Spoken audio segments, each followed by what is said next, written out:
ನಾವೆಲ್ಲ ಮಾಡ್ಬೇಕಾಗಿರ್ತಕ್ಕಂಥ ಎಂಥ ಕೆಲಸ ಕೇಳಿದ್ರೆ ಇವತ್ತೇನು ಎಲ್ಲ ಪೂಜ್ಯರು ನಾವೆಲ್ಲ ಟ್ರಾಕ್ಟರ್ದಾಗಿಂದ ಕುತ್ಕೊಂಡು ಮಾತಾಡ್ತಿದ್ವಿ.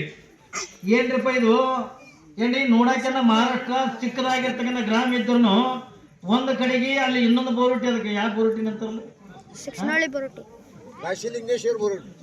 ಹಾ ಚಿಕ್ಕ ಕಾಸಿಲಿಂಗ ಬೋರುಟಿ. ಅವ್ರ ಅಲ್ಲಿ ಏನೋ ಕಾರ್ಯಕ್ರಮಗೆಲ್ಲ ಬರೀ ನಾವು ಸನ್ಮಾನ ಮಾಡಿ ಬಿಡ್ತೀವಿ ಅಂತ ತಿಳ್ಕೊಂಡ್ರ ಅವರು ಕೂಡ ಅಲ್ಲಿ ಮೆರವಣಿಗೆ ಮಾಡ್ಕೊಂಡ ನಮ್ಮನೆಯಿಂದ ತಂದ ಈ ಬೋರುಟಿಗೆ ಅಂದ ಬಿಟ್ರು. ಎರಡು ಗ್ರಾಮದವರಿಂದ ಕುಡ್ಕೊಂಡು ಎಷ್ಟು ವೈಭವದ ಮೆರವಣಿಗೆ ಎತ್ತಿಕೊಂಡು ಕೇಳಿದ್ರೆ ಎಲ್ಲ ಸ್ವಾಮಿಗಳು ಅನ್ನಕತ್ತಿದ್ರು, ಬೋರುಟಿ ಊರಿಂದ ಸಣ್ಣದ ಸುಮ್ಮನೆ ಅಂದ ಒಂದ್ ತೊಡೆ ಮಂದಿ ಅಂದ ಇರ್ತಾರೆ, ಎಲ್ಲ ಕಡೆ ಆದಂಗ ಆಗಂಗಿಲ್ಲ ಅದು ತಿಳ್ಕೊಂಡು ನಾವು ಮಾತಾಡ್ಕೋತಿಂದ ಬಂದಿದ್ವಿ. ಯಾವಾಗ ನಾವು ಮಾತಾಡ್ಕೋತಿಂದ ಬಂದು ನಮ್ಮನ್ನ ಟ್ರಾಕ್ಟರ್ದಾಗಿಂದ ಕುಂದರ್ಸಿ ಏನ್ರಿ ಕುಂಭಗಳು ಆರತಿಗಳು ಎಲ್ಲಿ ಕುಂತಿದ್ರ ನಾವು ಬಂದ್ರು ನೋಡ್ರಿ. ಏನ್ರಿ ಕುಂಭ ಹಿಡಿದಿರ್ತಕ್ಕಂಥ ತಾಯಂದ್ರು ಆರತಿ ಹಿಡಿದಿರ್ತಕ್ಕಂಥವ್ರು ಬಂದ್ರಲ್ಲ, ಯಾವಾಗ ಅವ್ರೆಲ್ಲ ಬಂದು ಕೂಡ ನಾವಂದೀವಿ ಅಪ್ಪವ್ರ ಇದೇನು ಮೆರವಣಿಗೆ ರಾತ್ರಿ ಬಂದು ತನ ಮುಗಿಯಂಗೆ ಕಾಣಂಗಿಲ್ಲ ಆಗಿ ನಾವು ಏನ್ರಿ ಯಾಕೆ ತಗೊಂಡ ಕೇಳಿದ್ರೆ ನಿಮ್ಮಲ್ಲಿ ಅಟ್ಟ ಭಕ್ತಿ ಇದೆ, ನಿಮ್ಮಲ್ಲಿ ಅಟ್ಟ ಅಂದ್ರೆ ಶಕ್ತಿ ಇದೆ.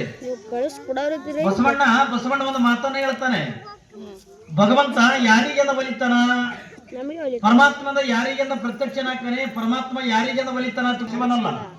ವೇದಪ್ರಿಯ ಶಿವನೆಂಬರು ವೇದಪ್ರಿಯನು ಶಿವನಲ್ಲ. ನಾದವ ಮಾಡಿದ ರಾವಣಿಗೆ ಹರಿಯಾವಿಷ್ಯವಾಯಿತು, ವೇದವ ನೋದಿದ ಬ್ರಹ್ಮನ ಶಿರವು ಹೋಯಿತು. ನಾದಪ್ರಿಯನವಲ್ಲ ವೇದಪ್ರಿಯನವಲ್ಲ ಭಕ್ತಿ ಪ್ರಿಯ ನಮ್ಮ ಕೂಡಲ ಸಂಗಮ ದೇವ ಹತ್ತಿಕೊಂಡಂತ ಮಾತ ಬಸವಣ್ಣವರಿಂದ ಯಾವ ರೀತಿಯಾಗಿ ಹೇಳ್ತಾರಲ್ಲ, ಹಂಗ ಪರಮಾತ್ಮ ಯಾರಿಗೆ ಒಲಿತಾನ ಹತ್ತಿಕೊಂಡ ಕೇಳಿದ್ರ ಬಹಳ ಜೋರಿಂದ ದನಿ ತೆಗೆದಿಂದ ಪದ ಹಾಡದ್ರಿಂದ ಪರಮಾತ್ಮ ಒಲಿತಾನ ತಕೊಂಡ್ರ ಒಲೆಯಂಗಿಲ್ಲ. ನಾವು ಬಹಳ ಜೋರಾಗಿ ಮಂತ್ರ ಹೇಳ್ತೀವಿ ಅಂತ ತಗೊಂಡ್ರೆ ಪರಮಾತ್ಮನ ಒಲೆಯಂಗಿಲ್ಲ. ಪರಮಾತ್ಮನನ್ನ ಒಲಿಸ್ಕೋಬೇಕಾಗಿತ್ತು ಅಂದ್ರ, ಪರಮಾತ್ಮನನ್ನ ಕಾಣಬೇಕಾಗಿತ್ತು ಅಂದ್ರ ಆ ಪರಮಾತ್ಮನಿಗೆ ಏನ್ ಬೇಕು ಅಂತ ತಗೊಂಡ್ರೆ ಕೇಳಿದ್ರ ಇವ್ ಯಾವ ಸಂಗೀತ ಮಂತ್ರ ತಗೊಂಡ ಬೇಕಾಗಿಲ್ಲ. ಹಾಗಾದ್ರೆ ಪರಮಾತ್ಮ ಯಾವಾಗ ಒಲಿತಾನೆ ತಗೊಂಡು ಕೇಳಿದ್ರ ನಮ್ಮಲ್ಲಿ ಇರ್ತಕ್ಕಂಥ ನಿಶ್ಚಲವಾಗಿರ್ತಕ್ಕಂಥ ಭಕ್ತಿಯಿಂದ ಪರಮಾತ್ಮನ ಧ್ಯಾನ ಮಾಡಿದ್ರೆ ಸಾಕು, ಆ ಪರಮಾತ್ಮನ ನಮಗನ್ನ ಒಲಿತಾನೆ. ಏನ್ರಿ ಪರಮಾತ್ಮ ತಗೊಂಡು ಒಲಿತಾನೆ. ನಾವು ಏನು ಮಾಡೋದು ಬೇಕಾಗಿಲ್ಲ. ಬಸವಣ್ಣವರನ್ನ ಅದಕ್ಕಾಗಿ ಇವತ್ತಿನ ಜಗತ್ತಿನೊಳಗ ಇಡೀ ಬಸವಣ್ಣನವರನ್ನ ಯಾಕೆ ಮೇರಿಲಿಕ್ಕತ್ತಾರೆ, ಬಸವಣ್ಣನ ವಚನ ಸಾಹಿತ್ಯಗಳನ್ನ ಯಾಕೆ ಮೇರಿಲಿಕ್ಕತ್ತೆ ಬತ್ತಿಕೊಂಡ ಕೇಳಿದ್ರ ಬಸವಣ್ಣನವರನ್ನ ಆಡಂಬರವಾಗಿರ್ತಕ್ಕಂಥ ಯಾವುದು ಕೂಡ ಮಾಡಲಿಲ್ಲ. ಬಸವಣ್ಣವರು ಬರೀ ಕೇವಲ ಅದಕ್ಕಾಗಿ ಬಸವಣ್ಣವ್ರಿಗೆ ಒಂದು ಬಿರುದು ಕೊಟ್ಟರವತ್ತ.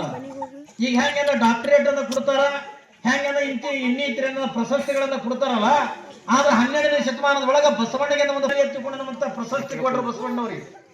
ನೋಡ್ರಿ ಅವತ್ತಿನ ನಿರ್ಮಾಣದೊಳಗೆ ಪ್ರಶಸ್ತಿಗಳಂತವು ಏನ್ರಿ 12ನೇ ಶತಮಾನದೊಳಗೆ ಕೊಡ್ತಕ್ಕಂಥ ಪ್ರಶಸ್ತಿ ಏನ್ರಿ ಬರೀ ಅವರು ಒಂದು ವಚನದ ಮೇಲೆ ಇವತ್ತು ನಾವೆಲ್ಲ ಡಾಕ್ಟರೇಟ್ ಅಂತ ಮಾಡಕತ್ತೀವಿ. ಒಂದೊಂದು ವಚನಕ್ಕೆ ಎಷ್ಟು ಕಿಮ್ಮತ್ತಿತ್ತು.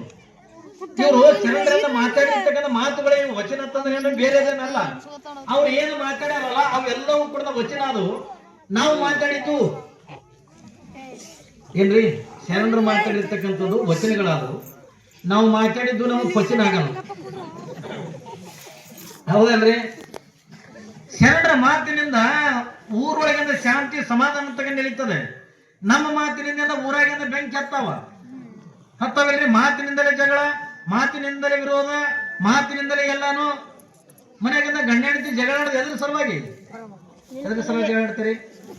ಏನಾದ್ರೆ ಏನು ಹೊಳ್ಳಿ ಏನು ಅಂದ್ರೆ ತಿತ್ತಿರ್ಲಾತಿ ಮಾತಿನಿಂದ ಜಗಳ ಇಲ್ಲ, ಮಾತಿನಿಂದ ಜಗಳ. ಯಾವಾಗ ಏನ ಎತ್ತಿಕೊಂಡಂದಾಗ ಏನ್ರಿ ಎತ್ತಿಕೊಂಡಂದ್ರ ಅಲ್ಲೊಂದು ಪ್ರೀತಿ ಇರ್ತದ. ಮಾತಿನಿಂದಲೇ ಪ್ರೀತಿ, ಮಾತಿನಿಂದಲೇ ವಿರೋಧ, ಮಾತಿನಿಂದಲೇ ಹಾಗೆ ಏನ್ರಿ ಇವೆಲ್ಲ ಎದರಿಂದ ಬರ್ತಾವ ಅಂತ ಕೂಡ ಕೇಳಿದ್ರ ಮಾತಿನಿಂದ ಬರ್ತಾವೆ ಹೊರತಾಗಿ ಏನ್ರಿ ಬೇರೆ ಯಾವುದನ್ನು ಕೂಡ ಅಲ್ಲ. ಅದಕ್ಕಾಗಿನೇ ಬಸವಣ್ಣವರಲ್ಲಿ ಹೇಳ್ತಾರೆ, ನುಡಿದರೆ ಮುತ್ತಿನ ಹಾರದಂತಿರಬೇಕು.